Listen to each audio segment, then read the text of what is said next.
right? The ugly things, budgeting. I'm going to step on a lot of people's toes about that today, I think. Budgeting. You guys will have student loans. Let's see. Money from your parents. Grants. Scholarships. You're going to have several different things come to you at once. I think they're going to have some handouts too. Yes, that's we good. have a little budget pot. Oh, that's neat. The very bottom. Okay, and this just Probably want to get him a copy Yeah. since these are handed out. but that one's really messed up. But okay. The coloring is That looks about right.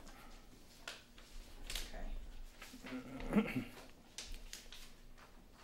And this is just budgeting is very important, and it's gonna be a big shocker for you guys.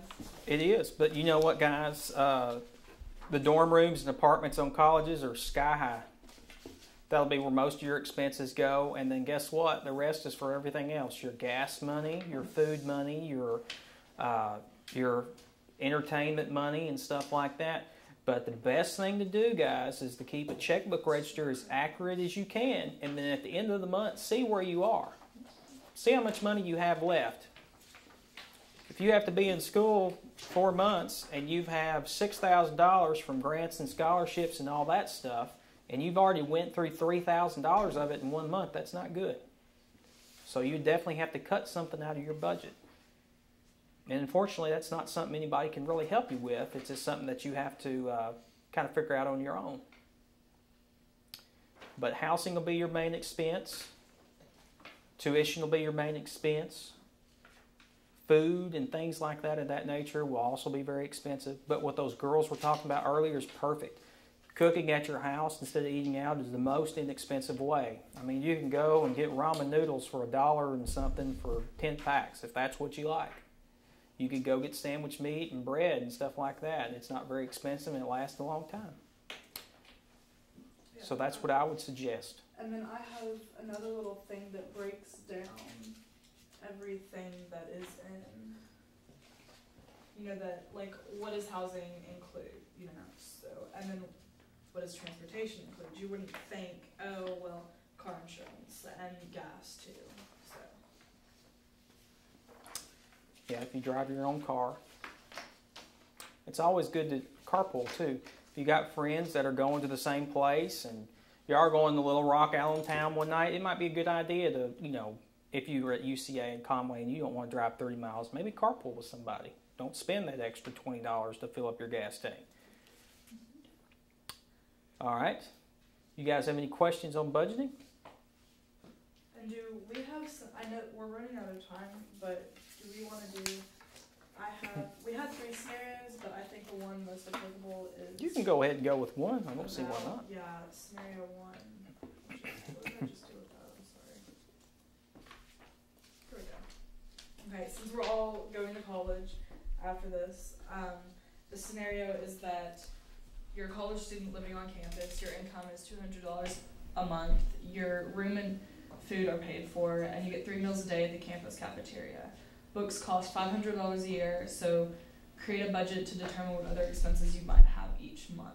So what are some other things that you have? Your room and your food are paid for, but what else do you, like, what are other expenses that you would need to pay?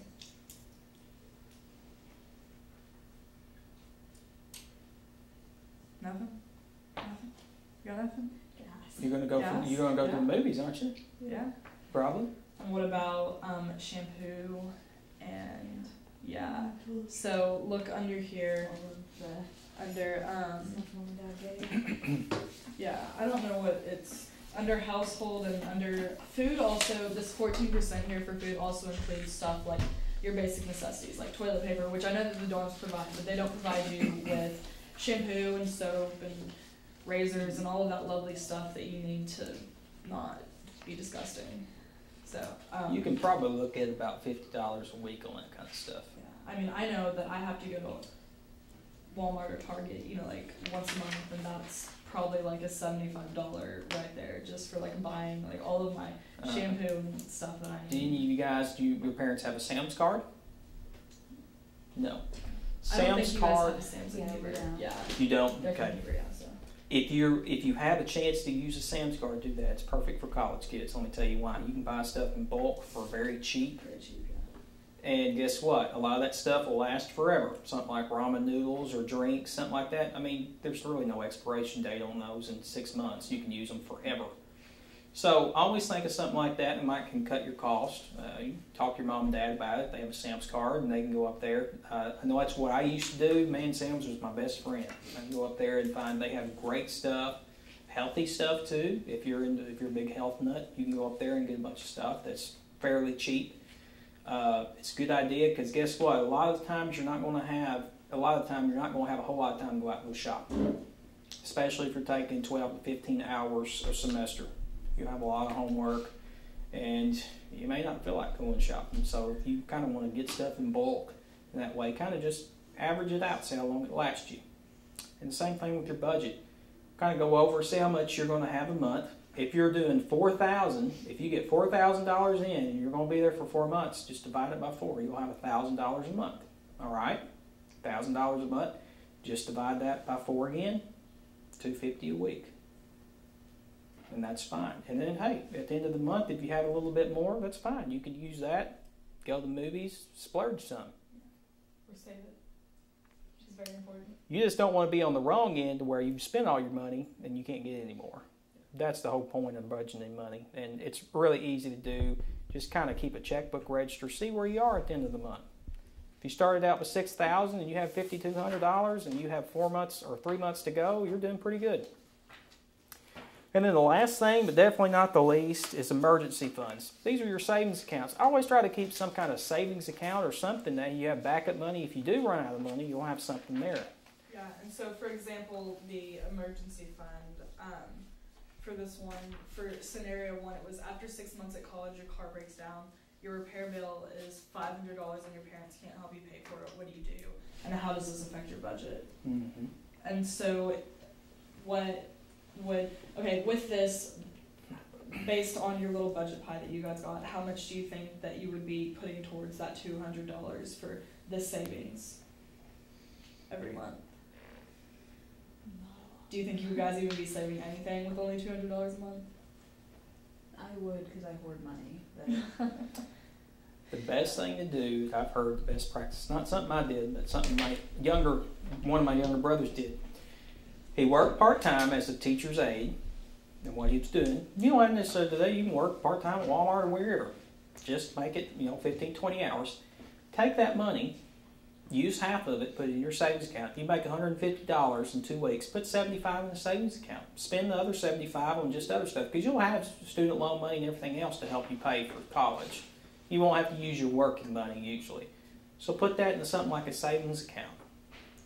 I have a couple of people that I work with at the bank who have done this, and they're very successful. And luckily, they've never had to use it. So guess what? After they got out of college, they had like $4,000 or $5,000 just for them to use on whatever they needed. Yeah, like right now, I'm saving up for college, and I put 30% of my paycheck into my account, and then I actually have debt to my mom for debate camp because I didn't have enough money to pay for camp.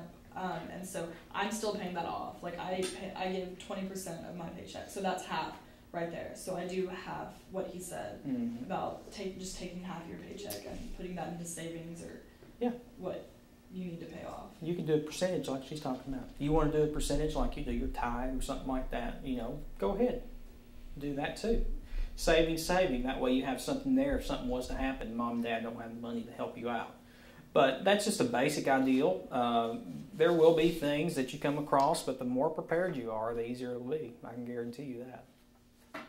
You guys have any questions? I'm sorry it's so cut and dry, but that's just how finances are. Unfortunately, I can't make it any more fun. But I can make it to where you guys are at least knowledgeable on some things that if it does happen, you kind of know, a little bit about it. Because that's usually the problem. Somebody this happens to, they don't know anything about it, and it's too late. I can't do anything. But at least you guys know some things to where if something happens, if you have a banker you deal with, call that banker, and they'll help you. That's what we're there for.